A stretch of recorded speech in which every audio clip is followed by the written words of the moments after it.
À Thanksgiving, cette fête importée que mon père adorait importer pour mieux nous rappeler notre infériorité aux Américains. Il m'a craché au visage que je ne vaudrais jamais rien. Un raté éternel dans l'ombre de son empire. Le couteau a plongé dans mon ventre cette nuit-là. Non pas par lui, mais par les mains qu'il avait graissées. Et j'ai senti mon sang se mêler au jus de dinde sur le tapis perçant de notre hôtel particulier parisien. Quand j'ai rouvert les yeux, ce n'était pas au paradis ni en enfer, mais dans le même corps. Le même matin. 10 ans en arrière. Avec le goût amer de la résurrection dans la gorge, j'étais revenu pour les égorger tous. Un par un. Avant qu'ils ne me brisent à nouveau. Le sang. Il y avait tant de sang. Pas seulement le mien. Ce fluide chaud et métallique qui s'était écoulé de moi comme un fleuve empoisonné. Mais celui de tous ceux qui m'avaient trahi. Mon père. Édouard de Montfort. Le magnate de l'immobilier qui régnait sur Paris comme un roi déchu. M'avait regardé agoniser avec un sourire en coin. Murmurant, tu n'as jamais été qu'un fardeau. Fiston. Éclair. Ma fiancée. Celle que j'avais aimée jusqu'à l'idiotie. Riait nerveusement en essuyant la lame sur sa robe de soie. Ses yeux brillants d'une excitation perverse. J'étais mort en sachant que c'était leur plan, un héritage volé. Un scandale étouffé. Un fils effacé. Mais la mort, cette garce impitoyable, m'avait recraché dans le passé. Nu et furieux. Prêts à réécrire l'histoire avec leurs propres armes. Paris. 2015. J'avais 25 ans. Et le monde était encore un terrain de jeu illusoire. Aujourd'hui. En 2025. Je me tenais devant le miroir de ma chambre d'adolescent. Dans notre appartement haussmannien du 7e arrondissement. Les mains tremblantes sur le lavabo en marbre. Le reflet me renvoyait un visage juvénile. Sans les rides creusées par les nuits blanches de trahison. Sans la cicatrice sur la joue gauche que le couteau avait laissée en cadeau d'adieu. Mais mes yeux. Ah. Mes yeux trahissaient tout. Ils brûlaient d'une haine que nul gamin de 25 ans n'aurait dû porter. J'avais vu l'avenir, la chute de l'empire familial. Les mensonges de Claire qui m'avaient ensorcelé pour mieux me piller. Et mon père. Ce serpent. Qui avait tout orchestré pour léguer sa fortune à un bâtard secret. J'allais les détruire. Pas par la loi au trop lent. Trop propre. Mais par le feu qu'ils avaient allumé en moi. Je descendis l'escalier en spirale. L'odeur de croissant frais flottant depuis la cuisine comme un mensonge sucré. Maman était déjà là. Son tablier taché de farine. Chantonnant un air de Piaf pour masquer les silences lourds de notre maison. Elle ignorait tout. Bien sûr. Toujours la victime collatérale. Avec son sourire fragile et ses espoirs pour un fils qui deviendrait quelqu'un. Papa Édouard sirotait son café en lisant Le Figaro. Ses lunettes cerclées d'or perchées sur un nez aristocratique. Il leva les yeux. Et je sentis le premier frisson de la vengeance, il était encore intact. Ce masque de bienveillance paternelle. Bonjour. Fiston. Dormi comme un bébé? Sa voix. Cette voix mielleuse qui avait dicté ma vie. Me fit grincer des dents. Dans ma vie précédente. C'était ce ton qui m'avait endormi. Me convainquant que j'étais indigne. Aujourd'hui. Je souris. Un sourire de prédateur. Parfaitement. Papa. J'ai fait un rêve extraordinaire.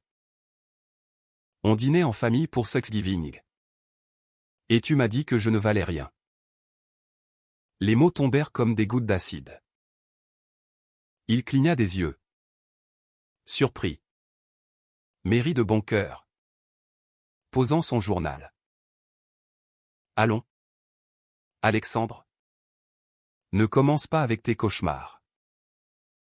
Tu sais que je suis fier de toi. Tes études à Sciences Po.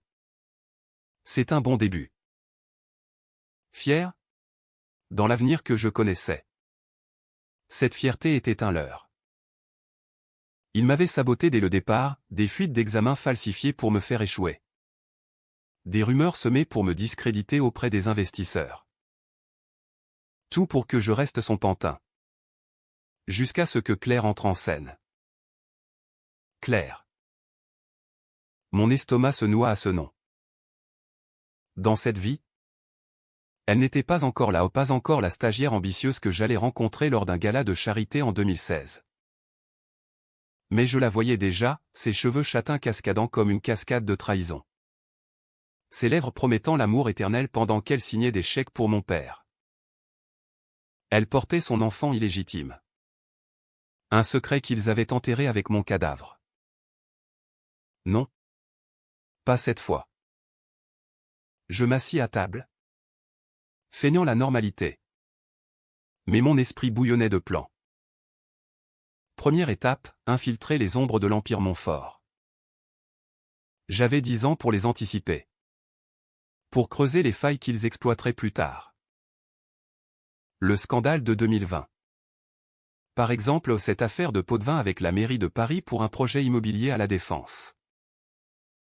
Dans ma vie passée, j'avais été le bouc émissaire. Accusé de corruption pour couvrir mon père. J'avais purgé 2 ans à Fresnes. Pendant qu'il sirotait du champagne avec Claire. Cette fois, je collecterai les preuves dès maintenant. Des emails? Des comptes offshore? Des témoins achetés. J'allais les transformer en armes. Les jours suivants furent un balai de dissimulation. Par jour, j'étais le fils modèle, cours à l'université. Dîners familiaux où je riais aux blagues de papa sur les « gauchos » qui menaçaient son business. Par nuit. Je hackais OI. J'avais appris ça en prison. Ironie du sort. Avec un laptop anonyme acheté au black sur le dark web. Je fouillais les serveurs de Montfort Immobilier. Les premiers indices émergèrent vite, un dossier crypté nommé « Héritage sûr », contenant des transferts vers des comptes suisses au nom d'une « C. Laurent. » Claire. Elle n'était même pas encore dans ma vie. Et déjà son ombre planait. Mais la trahison la plus profonde n'était pas financière. C'était personnel. Viscéral. En 2018. Dans l'avenir. J'avais découvert le secret de mon père, il n'était pas mon père biologique. Ma mère avait été violée par un associé d'Édouard lors d'une soirée arrosée en 1989.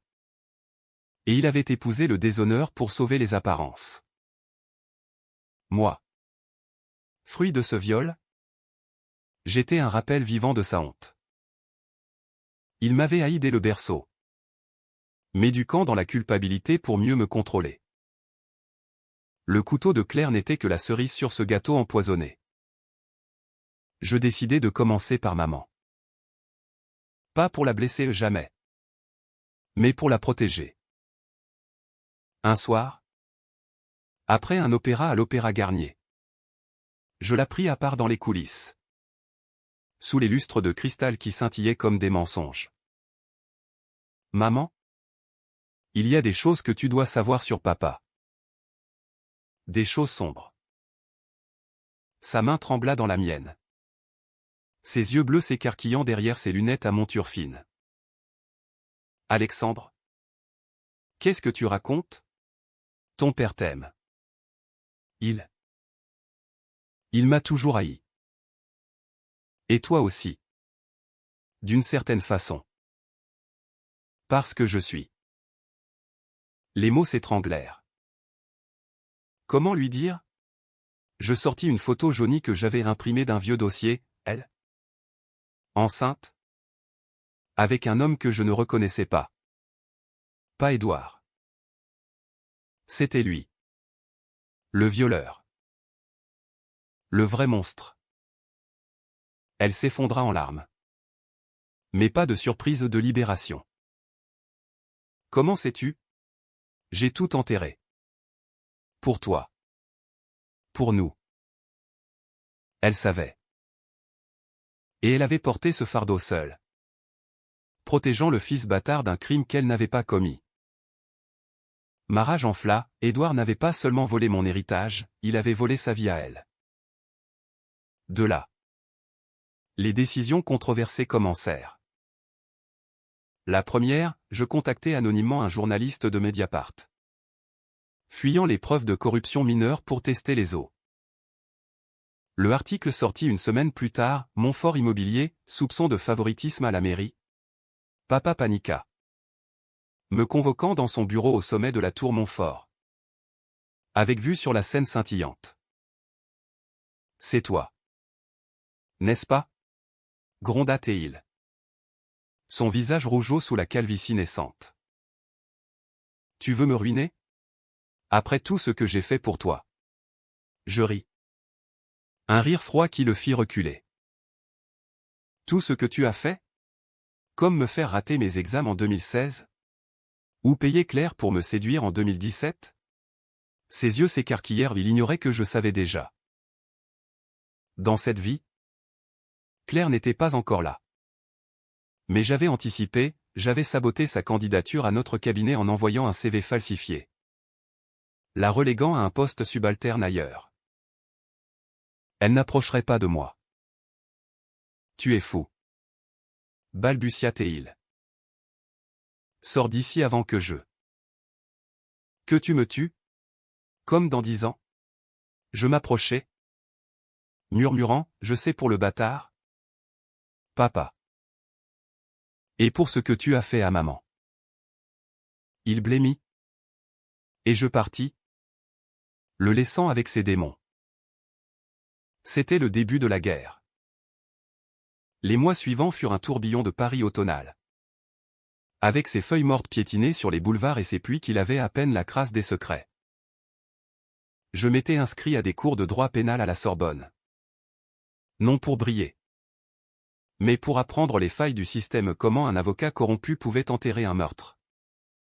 Comment une plainte pour viol pouvait être étouffée par l'argent. Édouard, sentant le vent tourner, redoubla d'efforts pour me reconquérir, invitation à des dîners avec des maires. Promesse d'un poste junior dans l'entreprise. Je jouais le jeu. Souriant aux caméras lors des galas au Fouquet's. Mais chaque poignée de main était un calcul. Claire entra en scène plus tôt que prévu. En 2016. Lors d'un vernissage à Beaubourg, je la vis, une vision en robe rouge. Discutant avec un galeriste. Ses yeux verts pétillants d'ambition. Dans l'avenir. C'était là que nos regards s'étaient croisés pour la première fois. Scellant mon destin. Cette fois. Je l'évitais ou du moins. Feignis. Je m'approchai. Verre de champagne en main. Et lâché, vous êtes Claire Laurent. N'est-ce pas? La stagiaire qui a fait sensation à HEC. Elle rougit.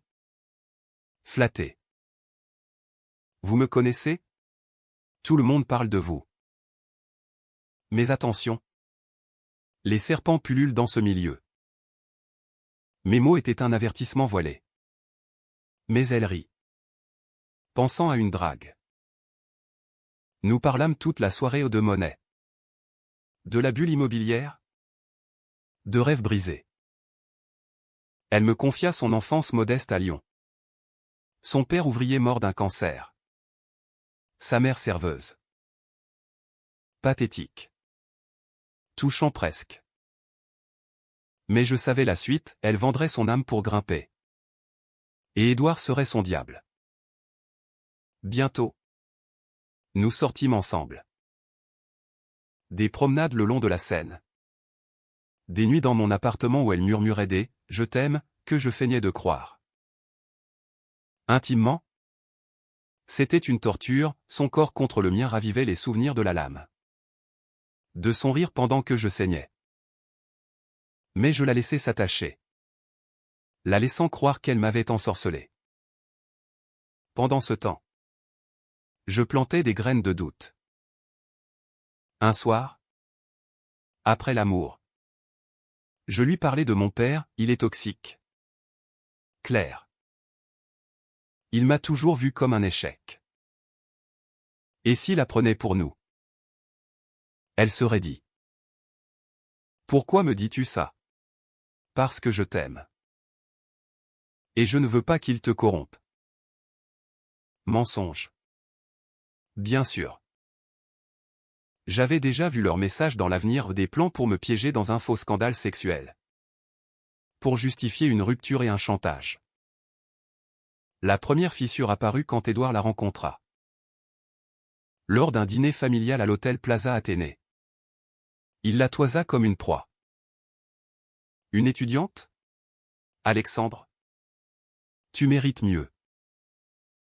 Mais ses yeux s'attardèrent. Et je vis l'étincelle, l'ambition mutuelle.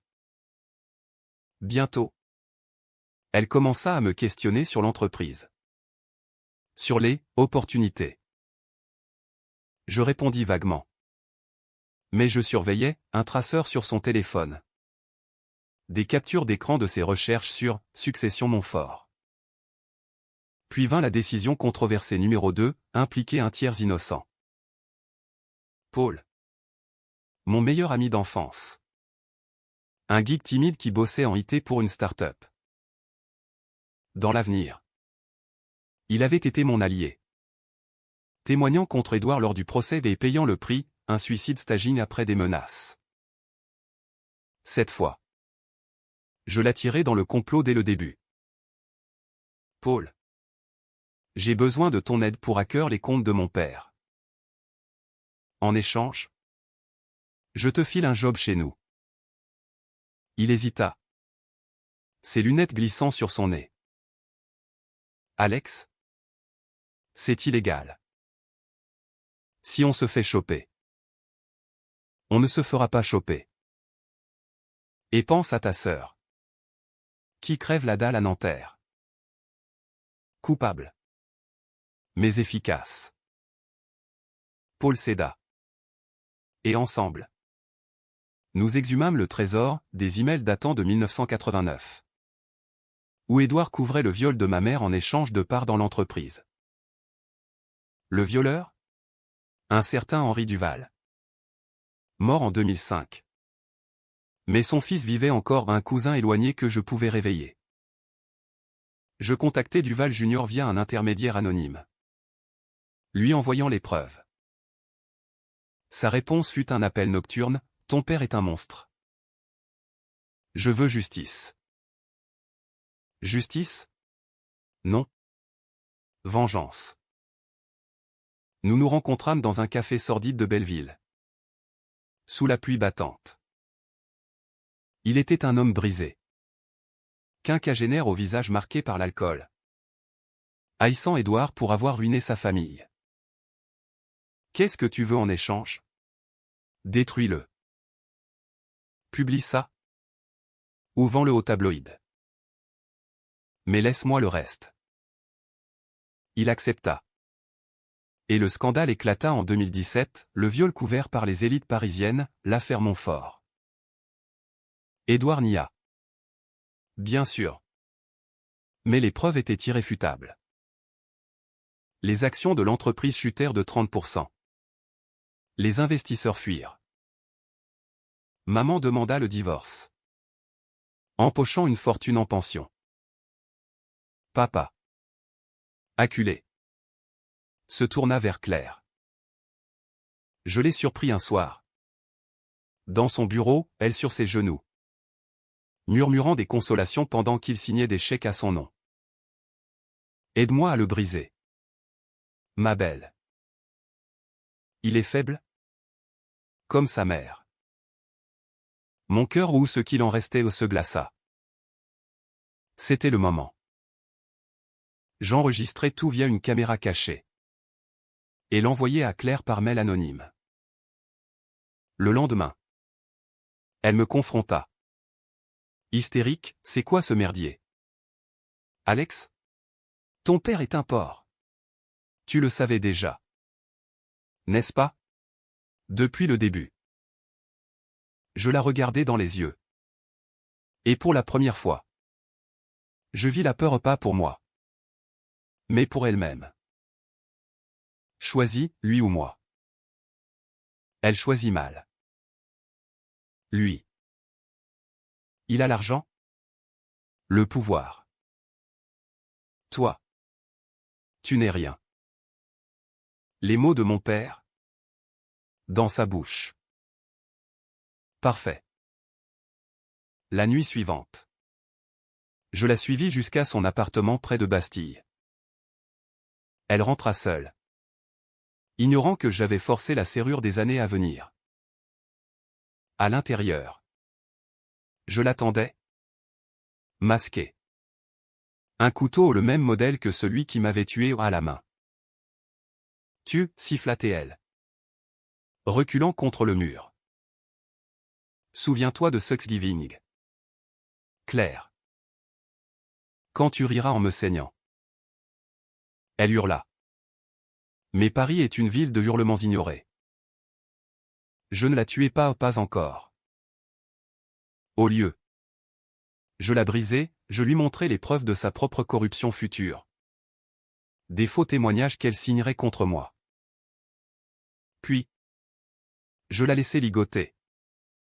Avec un mot, trahi? C'est le début. La vengeance est une amante capricieuse, elle vous consume autant qu'elle libère. Après l'incident avec Claire. Elle disparut pendant des semaines. Feignant une dépression. Mais je savais qu'elle complotait avec Édouard. Il pensait m'avoir sous-estimé. Ce fil, faible. Erreur fatale. Je m'étais immergé dans les bas-fonds de Paris. Fréquentant des bars louches du Marais où les anciens flics corrompus vendaient des infos pour un verre de pastis. C'est là que je rencontrai Raoul. Un ex-flic de la BRDE. La brigade des stupes. Viré pour avoir pincé les gros poissons trop tôt. Tu veux du sale? Gamin? Grognatait-il. Sa moustache jaunie par la nicotine. Je lui glissai une enveloppe, 5000 €. Fruit de petits larcins dans les comptes familiaux. Je veux savoir comment on fait disparaître un corps sans trace. Et comment on falsifie une mort accidentelle. Il rit. Un rire rauque. Pour ton papa. J'ai entendu les rumeurs. Attention. La revanche. C'est comme la cam, une dose. Et tes accros.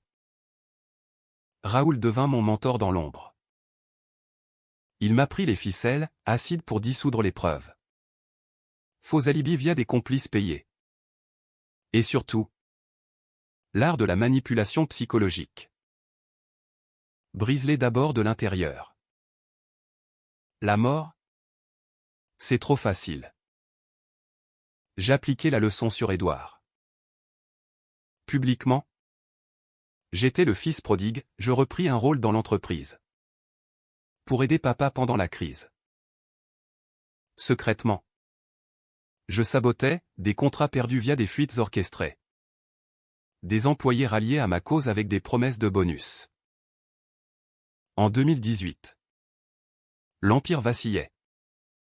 Et il se tourna vers le désespoir. Un soir, il m'appela dans son bureau. Les yeux injectés de sang. Alexandre. Fils. J'ai merdé. Le divorce. Les scandales. Ta mère me saigne à blanc. Aide-moi. Pour l'héritage. Héritage. Le mot me fit bouillir. Quel héritage? Celui que tu voles à ton vrai fils? Il pâlit. Qu'est-ce que tu sais du bâtard? C'est une rumeur. Plus qu'une rumeur. J'ai les tests ADN. Papa. Fait en secret. Je ne suis pas de ton sang. Et ce petit secret que tu as avec Claire. Elle est enceinte. N'est-ce pas? De toi. Le silence fut assourdissant. Puis, il craqua, écoute. Je t'ai toujours protégé. Henri Duval. Il t'aurait tué si je n'avais pas payé. Éclair.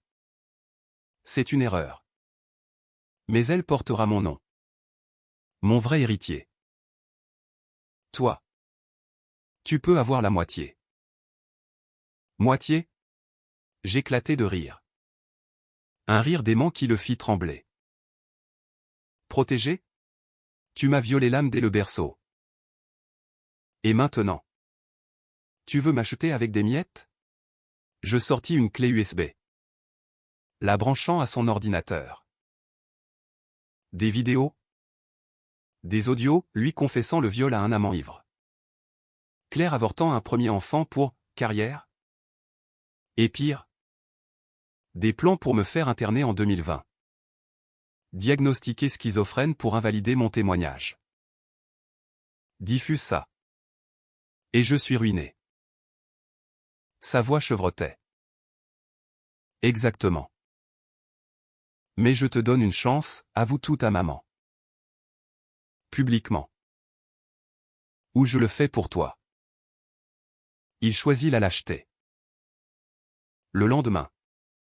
Un communiqué, Édouard de Montfort admet les faits de 1989 et se retire de la vie publique. Le monde explosa. Libération titra, le roi de Paris abdique, un passé de viol et de mensonges. Les actions s'effondrèrent. Les créanciers assaillirent. Maman? Enrichi? Parti pour la Côte d'Azur. Me laissant la gestion intérimaire. Claire? Enceinte et paniquée. Vint me supplier. Alex? Je t'aime encore. C'était lui qui m'a forcé. L'enfant. C'est le tien. Peut-être. Mensonge et honte où les dates ne collaient pas. La décision controversée numéro 3, l'avortement forcé. Pas par violence, mais par chantage. Je lui envoyai les preuves de ses propres crimes futurs, un meurtre commandité contre une rivale en 2019. Avorte. Ou je te livre à la justice. Et l'enfant grandira en sachant que sa mère est une meurtrière. Elle pleura. Hurla. Mais céda. À la clinique de la rue de Sèvres. Je l'attendis dehors. Fumant une cigarette sous la pluie. Quand elle sortit. Pâle comme un linceul. Je murmurai, bienvenue dans mon enfer. Claire. Mais la vengeance a un prix. Paul. Mon allié. Commença à craquer. Alex? C'est trop. J'ai vu des trucs. Raoul. Il tue pour de l'argent. Et toi? Tu vas où avec ça? Jusqu'à l'assassinat. Dans l'avenir. Édouard m'avait fait tuer par un tueur à gages. Un certain Marco. Un Italien exilé à Pigalle. Cette fois. Je l'anticipais. En 2019. Je le contactais, Montfort paie pour ma tête. Double l'offre. Es-tu là? Marco accepta. Un colosse tatoué avec un accent de Naples. Nous planifiâmes dans un bistrot enfumé, un accident, lors d'un voyage d'affaires à Deauville. Mais le twist, ce ne serait pas Édouard qui mourrait. Mais son double, un sosie engagé pour la nuit. Le soir fatidique. Édouard partit en limousine. Croyant fuir vers la Suisse. Marco frappa, un freinage brutal sur la route côtière. La voiture plongeant dans la mer. Les journaux hurlèrent, tragédie pour les Montfort, Édouard périt dans un crash. Le sosie. Bien payé. Confirma l'identité avant de disparaître. Édouard. Le vrai se cacha dans une planque que j'avais louée sous faux nom. Il me téléphona. Voix brisée, c'est toi? Mon propre fils? Fils? Je n'en ai jamais eu de père. Viens me voir. Si tu oses. Il vint. Tremblant. Dans un entrepôt abandonné près de la Villette. Pitié. Alexandre. Je te rends tout. Trop tard. Je le ligotai. Comme Claire. Puis. Le supplice, je lui jouai les enregistrements de ma mort future. Décrit en détail le couteau. Le sang. Son rire. Il vomit. Supplia. La décision finale, le laisser vivre. Brisé. Dans l'anonymat. Un mendiant à Paris. Reconnaissant son visage dans chaque ombre. Paris en 2020 fut un carnaval de chaos, la pandémie balaya les rues. Masque et peur amplifiant les ténèbres intimes. J'avais hérité de l'Empire ou de ses ruines. Le restructurant en un conglomérat vert. Ironiquement. Pour laver le sang des Montfort. Maman. Depuis Nice. M'envoyait des lettres parfumées à la lavande, mon fils. Tu es mon héros. Héros? J'étais un fantôme. Hanté par les échos de mes actes. Claire? Ruinée et seule. Tenta le suicide une pilule de trop dans un hôtel miteux de Montmartre. Je la sauvai. Anonymement. Par appel aux urgences. Pas par pitié. Mais pour prolonger sa souffrance. Elle sortit de l'hôpital. Les yeux vides. Et disparut dans les suburbes. Une ombre de l'ambitieuse qu'elle avait été. Paul. Lui. Paya le plus cher. Raoul. Sentant ma victoire proche. Le trahit, il vola nos preuves pour les revendre à un concurrent. Paul. Paniqué. Me confia, Alex. Il faut arrêter. J'ai une famille maintenant. Tu savais les risques. Mais au fond. La culpabilité rongeait. La décision controversée numéro 4, sacrifier un innocent pour couvrir les traces. Pas Paul, je ne pouvais pas. Mais Raoul lui-même. Lors d'une rencontre tendue dans un parking souterrain de Châtelet. Je l'attendis avec Marco. Traître. Grogna Raoul. Sortant un flingue. Marco fut plus rapide, une balle dans la tempe. Étouffé par un silencieux. Le corps dissous dans l'acide. Comme il l'avait enseigné. Paul vomit. Mais resta. T'es un monstre. Alex. Nous le sommes tous. Le vrai Édouard émergea de sa cachette en 2021. Méconnaissable, barbe hirsute. Yeux creux. Mendiant sous les ponts du canal Saint-Martin. Je le trouvai un soir. Dormant sur un carton. Puant la misère. Père, murmurai-je. Il leva la tête. Me reconnaissant à peine. Toi. Le diable. Je m'assis à ses côtés. Partageant un sandwich volé. Raconte-moi. Édouard. Pourquoi? Le viol? Le mensonge. Tout. Entrequet. Il avoua, peur de la chute. Ambition dévorante. Haine pour le rappel vivant de sa faiblesse. Ta mère. Je l'aimais? À ma façon. Mais toi. Tu étais la preuve. J'ai voulu te façonner. Te briser pour te contrôler. Pitié? Non. Catharsis. Je le laissais là. Mais pas sans un dernier coup, je lui donnai une adresse à celle de Claire, que j'avais pistée. Va la voir. Ton grand amour. Il y a là. Et le tableau fut pathétique, elle. Serveuse dans un café de banlieue. Lui. Locumène. Suppliant pour un pardon qu'elle cracha au visage. J'observais de loin. Un café à la main. La vengeance culminait. Mais le chaos Trao arriva en 2023. Lors d'une réception au Louvre pour le bicentenaire de la Restauration. J'étais l'hôte d'honneur. Toast à la main. Quand Claire surgit. Enceinte à nouveau d'un amant anonyme. Mais jurant que c'était le mien d'une nuit oubliée. Alexandre. Écoute-moi. J'ai changé. L'enfant. Il a besoin d'un père. Le public murmura. Édouard.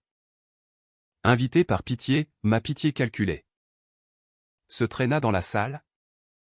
Criant, mensonge. Elle m'a trahi. Comme toi. Le chaos, flash des photographes. Garde intervenant. Dans la cohue. Claire glissa une lame volée d'une table. Vers mon flanc. Instinct, je la désarmai. La lame entaillant ma paume. Sang sur le marbre. Écho de ma mort passée. Tu n'apprendras jamais. Sifflai-je. La plaquant au sol. Les flics arrivèrent. L'emmenant menotté. Édouard. Témoin. Balbutia des aveux publics, tout. Le viol. Les complots. La presse explosa, le fils vengeur du Louvre, fin d'une dynastie maudite. 10 ans après ma mort. 5 après ma résurrection effective. Paris s'était remise de la pandémie. Mais pas moi. L'Empire Montfort était mien. Purgé et florissant. Finançant des refuges pour victimes de violences. Ironie suprême. Maman. Heureuse avec un amant artiste. M'écrivait, tu as sauvé notre âme. Mon chéri. Sauvé? J'avais souillé la mienne. Paul s'était suicidé en 2022. Une overdose dans son appartement d'Ivry. Note, trop de fantômes. Pardonne-moi. Alex. Je ne pardonnais pas, je me haïs. Marco. Le tueur. Avait fui en Italie après un deal avec Interpol. Mais je l'avais dénoncé anonymement. Justice. Ou vengeance finale. Claire purgeait 10 ans à Fleury-Mérogis pour tentative de meurtre et complicité de fraude. Je la visitais une fois. À travers la vitre, cheveux grisonnants. Yeux morts. Pourquoi, demanda-t-elle.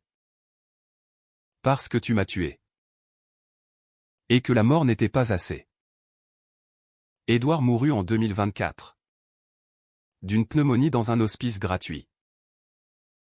Dernier mot. Murmurer à un prêtre, mon fils. Il m'a donné ce que je méritais. BKCH. Ou délivrance?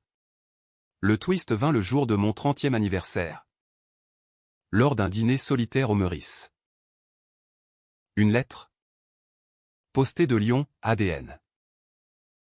Pas le mien avec Claire mais le vrai secret. Édouard n'était pas mon père. Oui. Mais le violeur? Henri Duval? L'était. Et Duval Junior? Mon demi-frère. Il avait orchestré une partie du scandale pour venger sa mère. Mais en apprenant la vérité, il avait fui. Me laissant un héritage, une fortune cachée. Et une confession, frère. Je t'ai aidé sans savoir. Utilise-la bien. Choqué. Je compris, ma vengeance avait été guidée par un allié involontaire. Était-ce le destin? Ou une boucle plus sombre? Je brûlais la lettre. Mais garder l'argent pour des causes justes. Pour racheter des âmes brisées comme la mienne. Assis face à la tour Eiffel illuminée. Je sirotais un cognac. La résurrection m'avait rendu mon corps. Mais pas mon innocence. J'avais gagné. Mais à quel prix? La trahison était enterrée. Les secrets exhumés. Les monstres vaincus. Pourtant. Dans le miroir de la fenêtre. Je voyais non pas un héros. Mais un autre serpent. Paris murmurait ses lumières. Indifférente. Et moi? Alexandre de Montfort ou Duval? Je marchais dans la nuit. Prêt pour une nouvelle vie. Ou une nouvelle vengeance. Si l'histoire se répétait. Car la mort? Cette fois. Je la défiais.